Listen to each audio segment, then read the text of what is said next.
Welcome to another edition of Boxing Info. I'm your host, the Islander.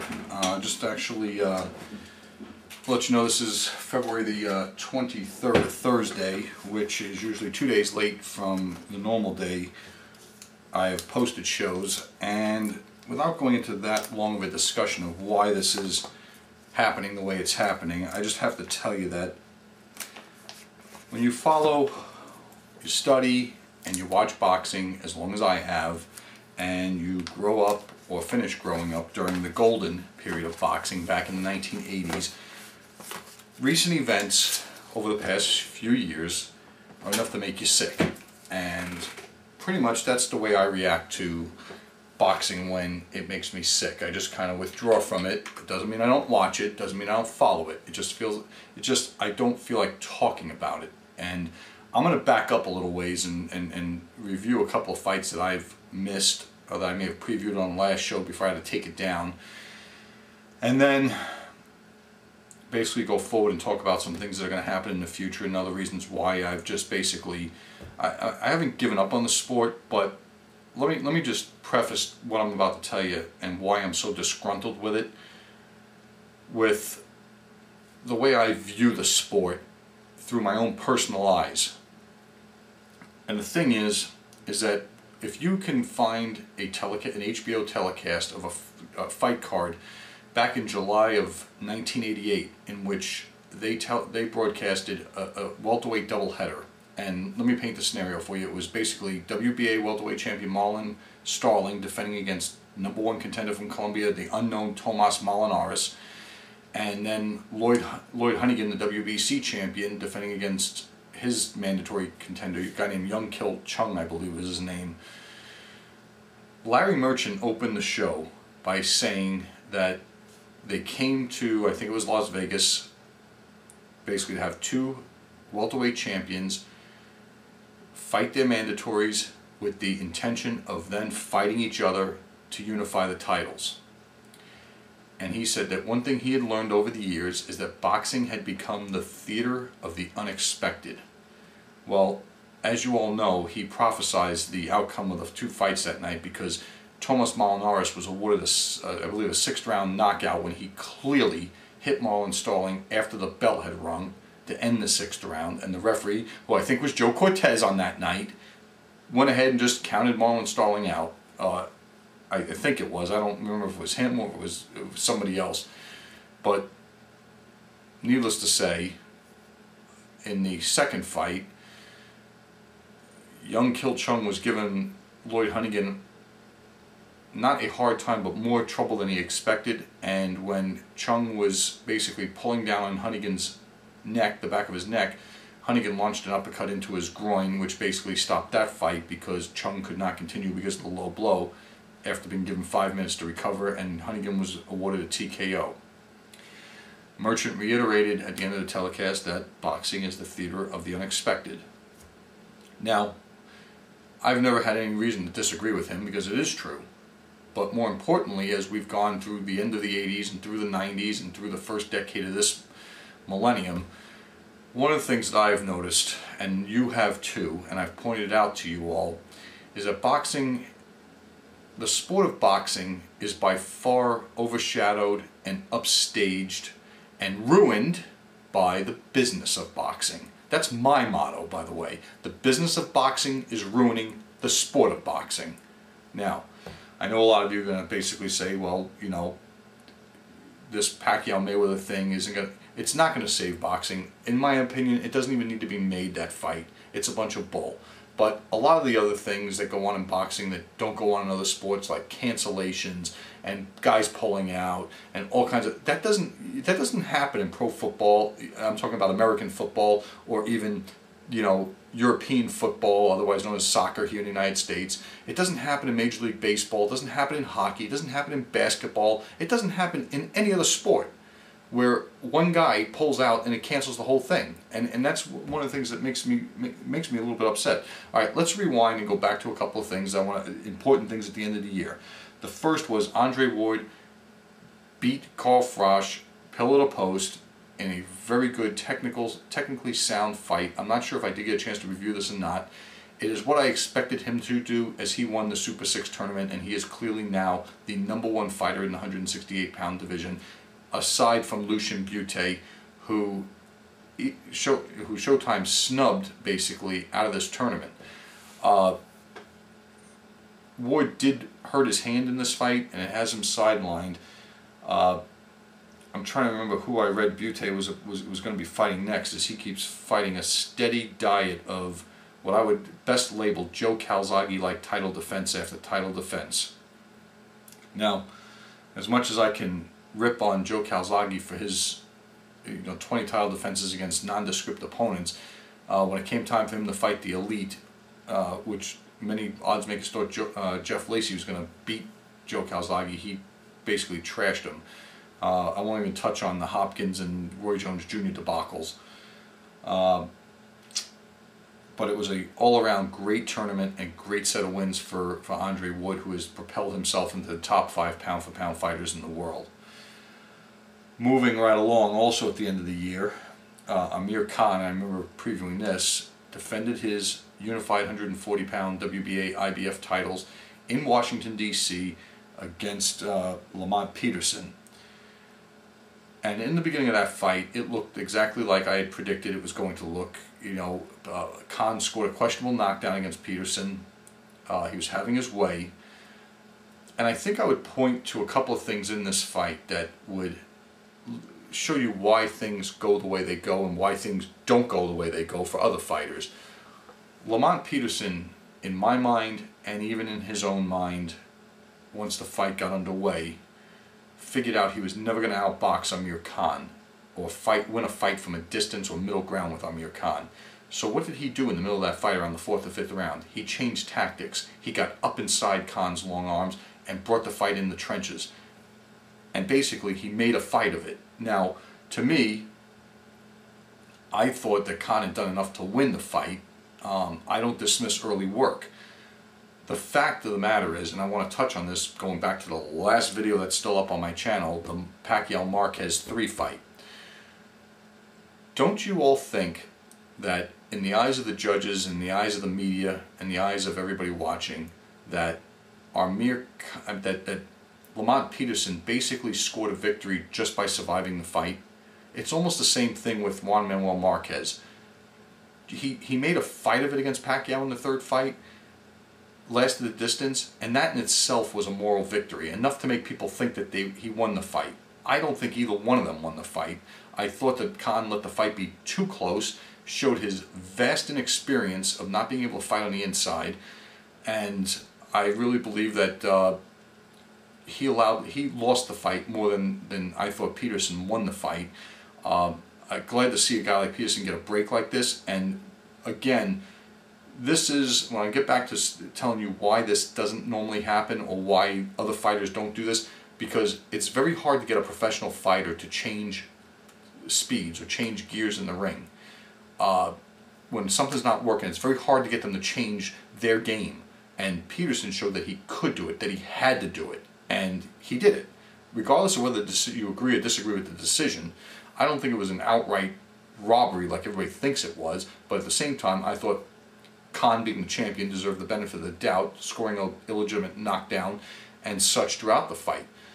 The question about the controversy, which is, I don't know if anything has ever become of this, that many of you have sent me videos and clips and things like that of some guy at ringside getting up and going and talking to the WBA official in between rounds, is craziness. I don't know what's become of it, but I find it funny, just as a lot of you do, that Amir Khan is very anxious to get a rematch with Lamont Peterson, even though this was going to be his last fight at 140 before he moves up to 147 to seek fights with Floyd Mayweather and other fighters.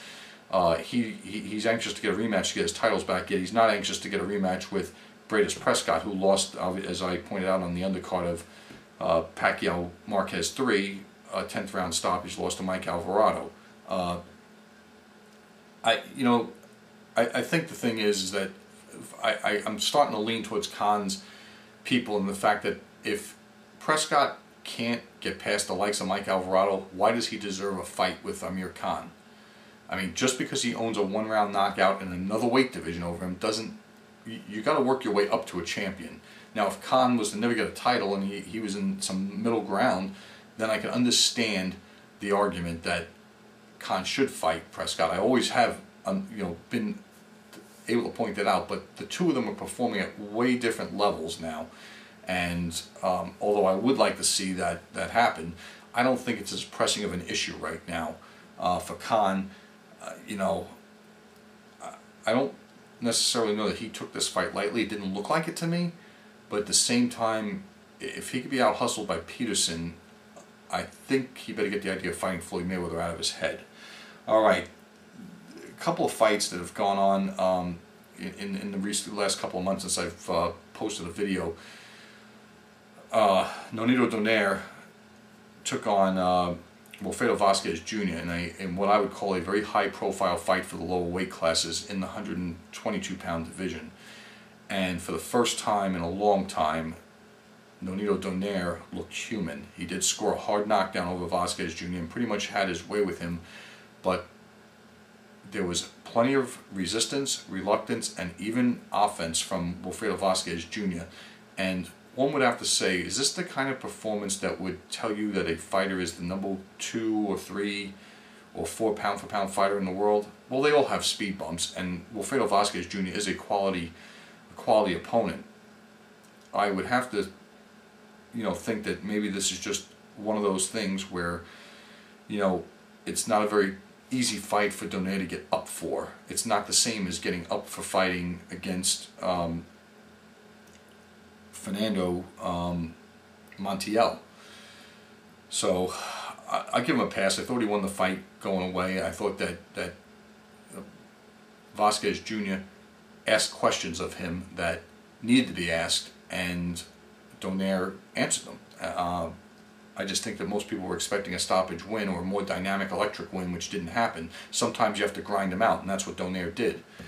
Now, getting back to these fights that happened this past weekend. Derek Chisora got a shot at Vitaly Klitschko in Germany. Klitschko hurts his... Basically, Chisora slaps Klitschko in the face at the press conference, tries to incite a brawl. I was watching Friday Night Fights, and Teddy Atlas was saying that's the right thing. He asked him if that was the right thing to do. He goes, he had to do what he had to do to basically get in, at least show Klitschko that he's here. Put something in his head that he's not going to lay down. And I thought Chisora fought as good a fight as his abilities would allow him to fight. On top of the fact that Vitaly Klitschko is by far superior, amateur pedigree, superior championship pedigree, and my thoughts are that you often wonder, what if David Haye would have applied the same type of game plan that Chisora did?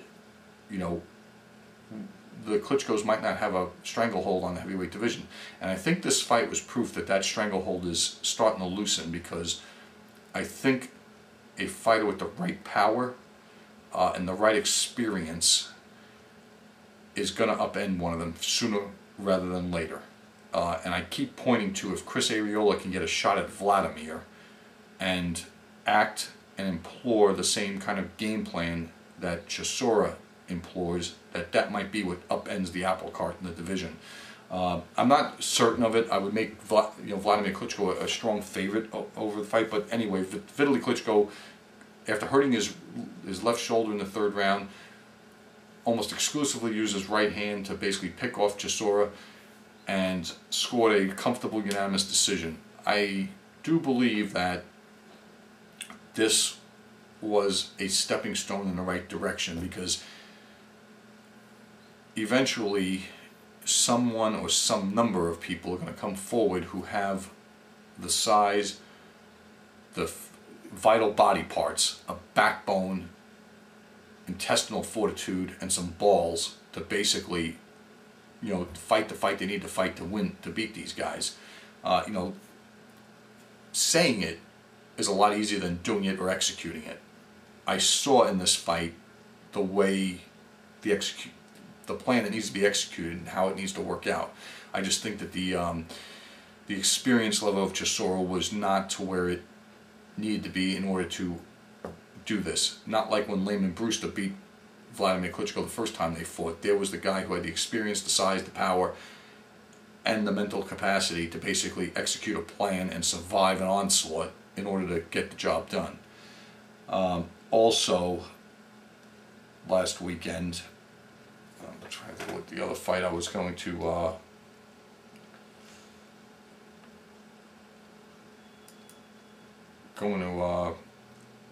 oh, it was Paul Williams and that whole debacle. Tavoris Cloud took on Pacquio and basically won a split decision, a highly controversial split decision. And I do have a lot to say about this fight because I, like most of you, like Above Beneath, and like Fair Always, and a lot of you out there, I thought that Pacquio won the fight. And a lot of you are going to ask yourselves, how does this sort of thing keep happening with these horrendous decisions? Well, let me tell you, Pacquio is from Spain. He's not very well represented as far as promotion is concerned or management is concerned.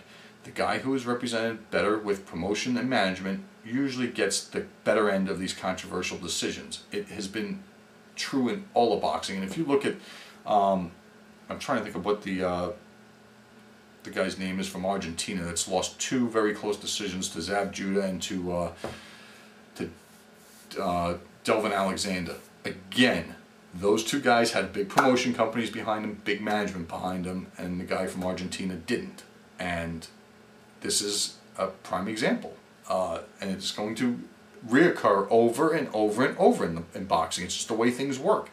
If one guy beats another guy, it's a huge upset, and the other guy is like unknown, doesn't have any big promoter behind him, any big management company behind him, more than likely the other guy's going to get the decision. And this you go back to the early 90s when Azuma Nelson was defending his super featherweight title against Jeff Fennick, and although Azuma Nelson had a case of malaria, Jeff Fennick won that fight going away. But Azuma Nelson was managed by Carl King and was promoted by Don King, and basically got a controversial draw. Not as bad as taking putting a loss on Jeff Fennick's record, because they fought again and everybody knows what happened. But I don't see how Cloud really won more than 3 rounds in this fight. I thought after the quick start and the 2 knockdowns in the first round, I thought Pacquio found his ground with his his southpaw stance, found a home for his left hand, and basically outboxed Cloud the whole rest of the way. Cloud was looking for haymakers, looking for the home run punch, and Pacquio just did his work, and I thought easily won this fight. My thing is, I think they need to fight a rematch, is what I think. Gabriel Pacquio has had a history of being in the wrong place at the wrong time. I mean, Babit Shumanov didn't deserve a win over him either. I mean, back a couple of years ago. So I'm sure Pacquio will get another chance, as Sergio Martinez has gotten other chances. Like after he lost to Paul Williams. Speaking of Paul Williams, that brings us to his fight with. Bear with me one second.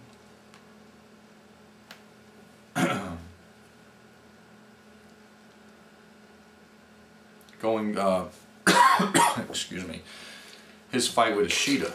On paper, it looked like a good fight. It looked like they were moving in opposite directions. Ishida had scored an upset monster first round, 3 knockdown stoppage over James Kirkland. Paul Williams has looked horrendous in his last 3 or 4 fights, and you have to wonder, what was going to happen. But the problem is the old Paul Williams, style-wise, not hair-wise, because now he let his hair grow in. His work rate just absolutely overwhelmed Yoshida. There was one point in the 4th round where Yoshida cracked him with a left hook and made Williams' leg come off the ground, and I thought one more punch and it's going to be all over. He was able to steady the ship and outwork Ishida for the rest of the fight. Ishida's got limited experience and very limited exposure to the big stage. And the fact is that he caught Kirkland by surprise. I would not make him a favorite over Kirkland if they fought again. I would think that James Kirkland would be a staunch favorite over Williams if they fought too. But the thing is Williams finally, it's almost like Dan Rafael wrote about him. He said, he's not shot like everybody thinks he is or has written him off, but he's definitely not gone. He's not going to compete at the elite level again, I don't think. Erisande Lara would love a rematch with him. I'd like to see that, and I personally don't think he can beat any guy. You know, he might be able to beat Saul Alvarez or one of those guys just on his sheer size and work output. But I've got to have my doubts. Like, he's not going to be the threat to Mayweather that everybody thought he would be. Maybe he would be to Cotto. But I think that his best days are behind him, but he still has some good days in front of him too. It's not the end of the line. Then we got this business of the upcoming fights in the. Let me see what's on tap this weekend before I go off on a tangent about this nonsense. Anything worth a crap? Juan Carlos Burgos and Cristobal Cruz on ESPN2 and ESPN3 from the life of me, I don't know why, Dover, Delaware, on the 24th, which is tomorrow night. And then, yes, Saturday night in St. Louis, if this is still on, Marcos Maidana versus Devin Alexander. 10 rounds in the welterweight division. Alright. What's going to happen here? Well, will Maidana carry his power up from welterweight? Will he carry the same speed in which he delivered the power? If he hits Alexander on the chin, he's probably going to knock him down. Will he keep him down? Will Alexander do enough to basically win one of these controversial decisions? Will he do enough to win any decision? Remember when Alexander fought Juan Urango, another very dangerous South American puncher? He kept Urango at bay with his jab and his speed, and he eventually got him with an uppercut, a punch that Marcos Maidana is susceptible to. Don't be surprised if Alexander gets to Maidana with the uppercut. Don't be surprised if Maidana lays Alexander out either. And don't be shocked if Maidana dominates the fight and Alexander gets a decision, because he is basically now promoted by Golden Boy, just like Maidana. He's an English-speaking fighter, and he's got a big following in St. Louis where the fight is. And we've seen this play out before, haven't we? I would think and hope, I think that Maidana wins this fight. I think he brings more exciting fights to the mix in all aspects, as far as matching up with fighters at both 140 and 147 pounds. I'd like to see him fight Amir Khan again. I'd like to see him fight Eric Morales again. I mean, there's a lot of good fights. I can't say that about Alexander. There aren't any fights that I want to see him in. You know, imagine him matching up against Amir Khan. I mean, it would be I think tactically it would be okay, but I might doze off watching that fight. And also, Adrian Brona is fighting Eloy Perez for Brona's WBO junior lightweight title. You know, on paper, again, this is Brona going away with it, but this might be one of those cases, just like with Donaire and Vasquez Jr., where Eloy Perez is going to ask the questions of Brona. I've only seen a little bit of Brona, and he's very dynamic and very electric and very exciting. But eventually he's going to have to answer questions from a guy who can actually reach him and land with power on him. His speed has negated all that so far. He's been a brilliant looking fighter. All right. Also, I guess in Stuttgart that night on Epix, which is the network of the Klitschkos now, Alexander Povetkin is fighting Marco Huck in a 12-round fight for Povetkin's WBA regular title. You know, that's a tough one, because Marco Huck's a good fighter, and I think that's a toss-up. I think, you know, basically Alexander, being the bigger guy, it would have the advantage and probably win the fight, but I'm not all that sure of it. Is there anything else on the undercard? A couple of fights. But I guess I'd lean a little bit more towards Povetkin, but not by much. You know, Huck is coming up from cruiserweight, and it's going to be his, you know, I guess light heavyweight, cruiserweight, and now into heavyweight, and he's fighting a really big heavyweight. So skill-wise, I like Huck, but the intangibles and the weight, I'll go with Povetkin. Alright, Cardiff, Wales, also that same night on Epix and EpixHD.com. Nathan Cleverly taking on Tommy Carpensi for Cleverly's WBO light heavyweight title. And Enzo Maccarinelli is fighting the infamous TBA, to be announced, on that card. I'm going to go with Cleverly in this fight. I'm not sure how, I don't know much about Carpensi, however you pronounce his last name, but I think that Cleverly's just got the experience and the skills to get by him. With Atlantic City, I'm going for nothing. Okay, let's go back to more of the story. As most of you probably well know, Floyd Mayweather Jr. went ahead and called out Manny Pacquiao on Twitter, and asked for asked for a fight with him, and there was some negotiation between the camps again. Well, depending upon which side of the story you heard or read, basically, I think that Mayweather is beyond the 50-50 split sort of thing, and he wants more, and the Pacquiao people don't, and talks broke down before they even really got serious. So, being that Mayweather has the money to manipulate the court system as well as the boxing system, he has May 5th at Mandalay Bay, or whatever the name of the casino is, on hold for him. And although he claims it takes 6 months to basically ramp up a fight, all this was going on in January, which is inside that 6-month window for building up a pay-per-view fight. So I don't understand how he can still go through with this. But in any event, he went to the next best thing, which was a fight with Miguel Cotto for Miguel Cotto's WBA 154-pound title.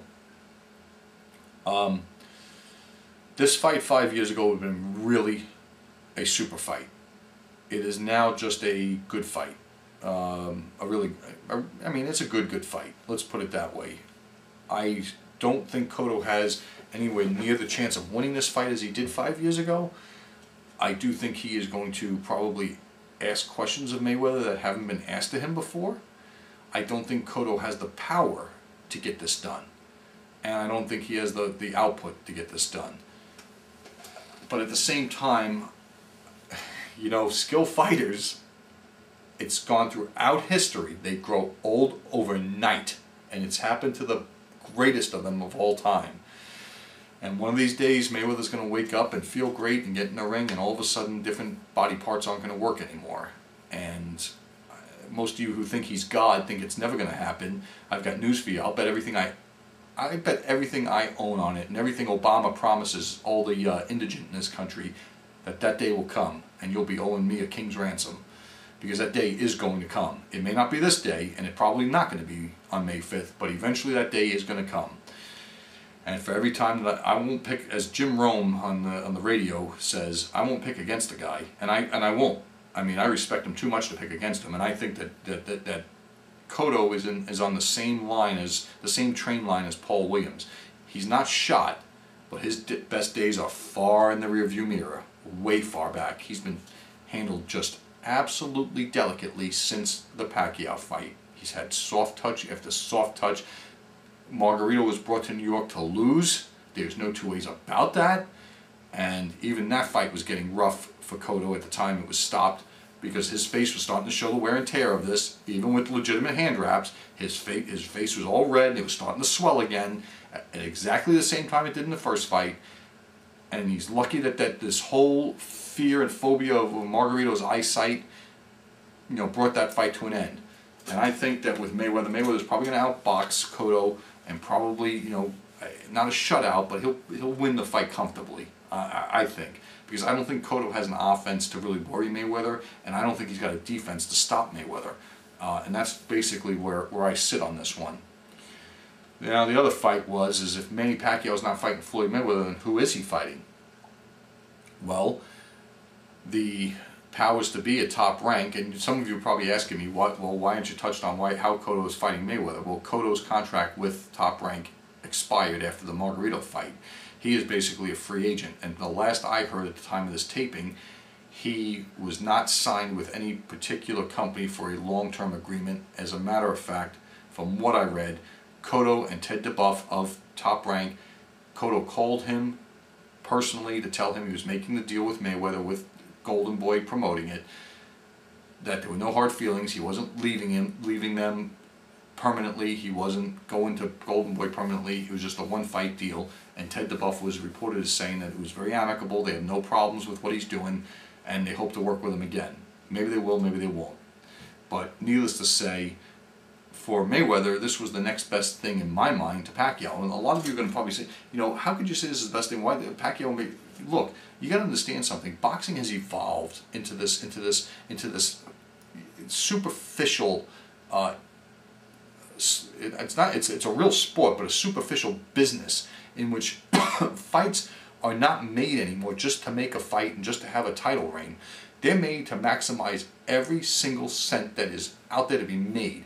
There are only like about 4 or 5 elite fighters out there, the top 5 pound for pounders, okay? And then there's some other ones that drop off. Those guys you're not going to be seeing on network TV fighting some guy from Thailand in a title defense anymore. They only fight the fights that will make premium cable, which is Showtime and HBO, or pay-per-view. I'm not telling you anything you don't already know. You already know this, okay? So to think, where does Mayweather have to go? What fights does he have, okay? All right, he's already whacked out Victor Ortiz, okay? There's Pacquiao, which they can't make that fight yet. They probably maybe never will make that fight, and personally I don't lose any sleep over it. I just don't make videos because I don't want to talk about it that much. Okay. Then you got Miguel Cotto, who's just beaten Margarito, but he's also been laid to waste by Pacquiao. You got Andre Berto, who, if it's not for earthquakes in Haiti, he's tearing biceps or something else or getting hurt, okay? And I personally think he's seen better days too. Then you got the young guys like Saul Alvarez and Julio Cesar Chavez Jr., who also just beat Peter Manfredo, and well, he beat him a while ago, but just fought another decision. But needless to say, it wasn't that interesting. Mayweather's road is blocked at only a few options. Miguel Cotto's road is blocked at only a few options, and Manny Pacquiao's road is blocked at only a few options. So, when the most impressive option can't be made, they go to secondary options. Mayweather to Cotto, Pacquiao to Timothy Bradley, who just newly signed with Top Rank. Okay. What does this fight make sense? Any more than Mayweather and Cotto? I think it makes sense. I think this is more of what I want to see. I mean, when the fight between Mayweather and Victor Ortiz was made, I wouldn't say I was excited about it, but I was very receptive to it. I still am very receptive to it because the old guard can't sit on the title of being pound for pound best fighter in the world and only fight these pay-per-view worthy fights. Not in my opinion. They've got to take on the risks of the younger challengers, the younger champions who are hungry to get to that perch. And Mayweather did that against Victor Ortiz. And I'm not going to blame him for fighting Cotto either. I think it's a fight that everybody wanted to see at one time. And, you know, even though it's not as good as it would be 5 years ago, it's still a viable fight. In my mind it is. And I'll probably watch it.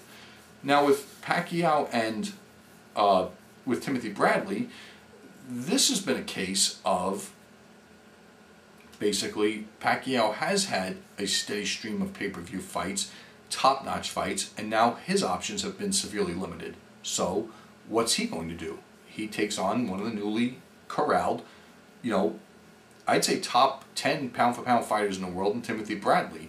As far as which fight's better, I think that Bradley might have a slightly better chance of beating Pacquiao than Cotto does with Mayweather.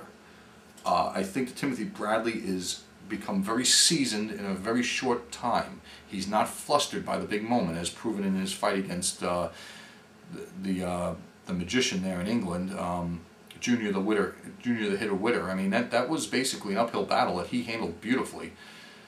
And you notice the Junior Witter wasn't asking for a rematch. my problem is, again, is that the Timothy Bradley firepower is not there. And I think it's going to take a lot of firepower to undo the storm that Pacquiao brings. The one good thing that Bradley does have going for him is that he has the ability to, I think he has the ability to adapt to situations and get rough in there, which is what's going to be needed. Fighting on the inside, fighting, you know, before and after the exchanges get started, because Pacquiao definitely has a speed advantage over him. And I make Pacquiao a solid favorite in the fight, but I think Timothy Bradley's going to ask real questions of Pacquiao that previous fighters like Marquez and Cotto and Clottey and Margarito and Ricky Hatton and Oscar De La Hoya and David Diaz, none of them could do. Those questions are going to be asked in this fight, excuse me. And that's going to do it for this episode. I'm going to try to be back hopefully next week or the next 10 days to put a video up and review what we've done and hopefully talk about some other news in here. That's going to be do it for this show. I hope all of you are happy. Oh, by the way, special note to Ring Warrior 12. Don't send me any more messages. I'm not even looking at them. I see in my email, I get it says you've been sent a message for Ring Warrior 12. You know what I do? I hit the trash can key is what I do. I mean, understand this, people. Ron Paul is definitely not going to be president of the United States. So Ring Warrior 12, stop sending me the messages. Thanks, everybody.